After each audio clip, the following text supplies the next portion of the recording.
Alright everybody, welcome into this special video for ME3005. Here I'm just going to be doing an example problem that I didn't quite have time to do in the lecture notes on a thick-walled pressure vessel. So this example problem here will be from the very last slide of your notes on pressure vessels, and here I'll just bring that example problem in here for you guys to all copy down. So here we have a steel cylinder with an inside diameter of 8 inches and an outside diameter of 16 inches. Subject to an internal pressure of 15,000 psi, so 15 ksi. As shown in this figure, I cut out the figure, I'll draw it for you. Axial loads induced by the pressure are not carried by the walls of the cylinder. So here we have no axial stress, meaning that we have an uncapped cylinder. And we're asked to determine the maximum tensile stress in the cylinder and the maximum shearing stress in the cylinder. So go ahead, if you want to sort of pause the video right now to finish copying down this problem, you can go ahead and do that. Otherwise, I'm just going to get right into it with the solution. Okay, so here we go with an example. So here we're told that we have a steel cylinder.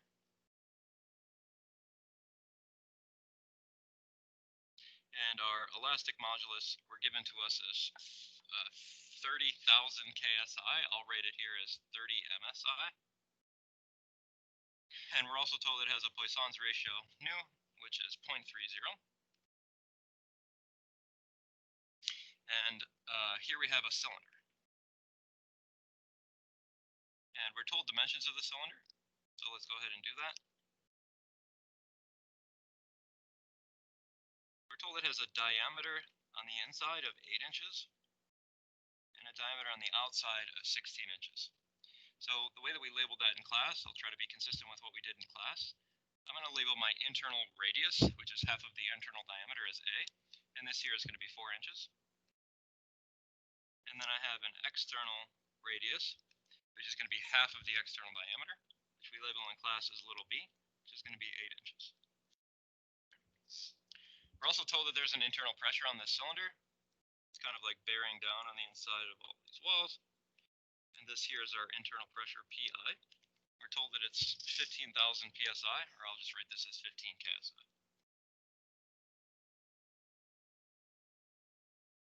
Okay. Another piece of information that was given in the problem is that there is no axial stress held by the cylinder. So I'll write here that this is uncapped, meaning that our axial stress, just like the stress that's sort of into and out of the page here, is equal to 0. So given all this information, I want to find maximum tensile stress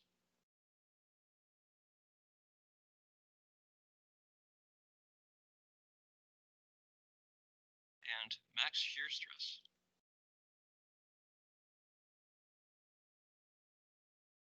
Okay. So this is like part A, and this is like part B. Now, we talked about hoop stress, radial stress, axial stress in class, and where each of these might be maximum. So if you need a little refresher about that, maybe go back and refresh yourself from the video in class.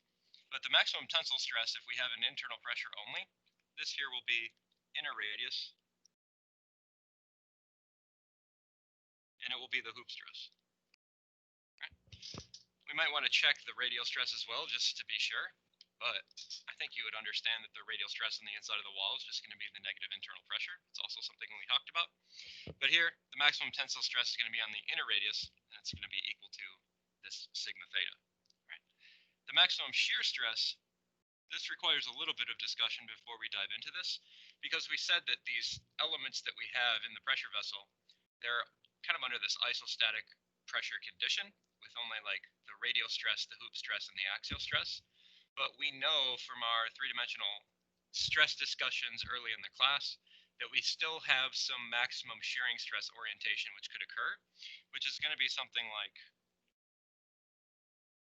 this sigma 1 minus sigma 3 on 2. So we're going to have to go through the process and identify like what's my first principal stress, what's my third principal stress, and that will help me calculate my maximum shear stress. All right, so let's get into this. Kind of the methodology, so let's dive in. A here, we want to find max tensile stress.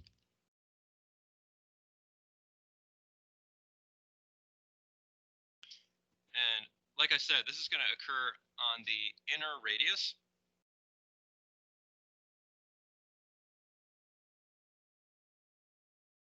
And will be sort of our hoop stress sigma theta. So if we're at the inner radius, we can just maybe start with the general equation for the hoop stress, which is going to be the following. Sigma theta is equal to pi a squared on b squared minus a squared times the quantity 1 plus b squared on a squared, generally b squared on rho squared. So let's use rho squared. Okay. But here I know at inner radius, my rho is equal to little a. So I'm more or less just going to plug in rho is equal to a in this portion of the equation here. All right. So let's actually plug in some numbers here and calculate what this axial, the hoop stress is going to be at point A. So sort of this internal radius. Pressure on the inside is 15 KSI. This will be multiplied by my value of A squared. So this is going to be times 4 inches squared. This all divided by B squared minus A squared, which again will be 8 inches squared minus 4 inches squared. This will be multiplied by 1 plus B squared. Again, this is 8 inches all squared, divided by rho squared, where again rho is A, so that will be 4 inches squared.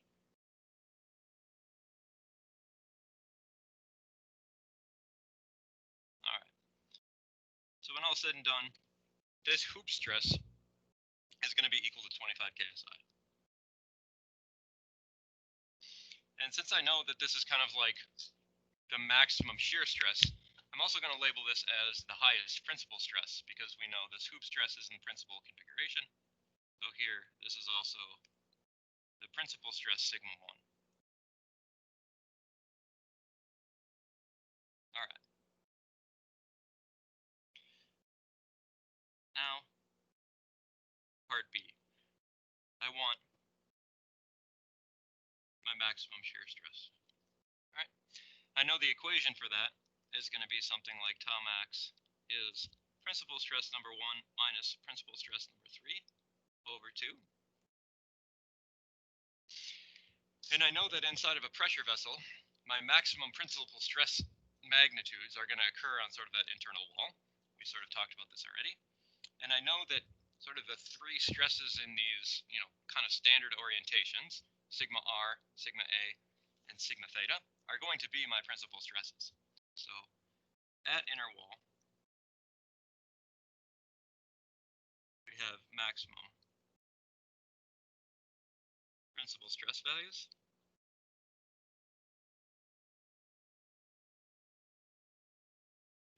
And generally we saw in the notes that if we're at the inner wall, your first principal stress will generally be your hoop stress. We know that the second principal stress will generally be the axial stress. This is all coming from the notes. And the third principal stress is generally going to be the radial stress. So I've already calculated what my hoop stress is on the internal surface of this pressure vessel. And here that's going to be 25 KSI. My axial stress is 0. I was told in the problem that I have an uncapped cylinder. And finally, my radial stress on the inner surface. This is the stress that's kind of like resisting the internal pressure from sort of moving outwards.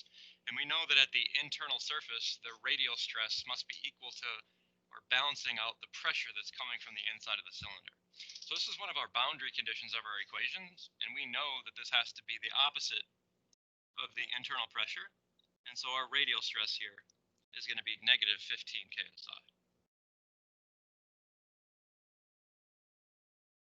So with my principal stresses of interest here to calculate the maximum shear stress, I have sigma 1, I have sigma 3, it's 25 and negative 15 KSI. I can just straight away right that the maximum shear stress here, sigma 1 minus sigma 3 on 2, is going to be 25 KSI minus a negative 15, so this will be plus 15 KSI divided by 2, which is just going to be 40 divided by 2, which is 20 KSI. So there's your answer. The maximum shear stress in the sky, 20 KSI. So that'll do it for this example problem. Thick wall pressure vessels, pretty straightforward, pretty simplistic. Just got to remember your nomenclature about like what are principal stresses, where are those maximum principal stresses going to occur, how do we calculate max shear stress if that's something that we're asking for. So that's going to do it for this example problem. Thanks for checking in and checking out the video. I'll see you guys on Monday.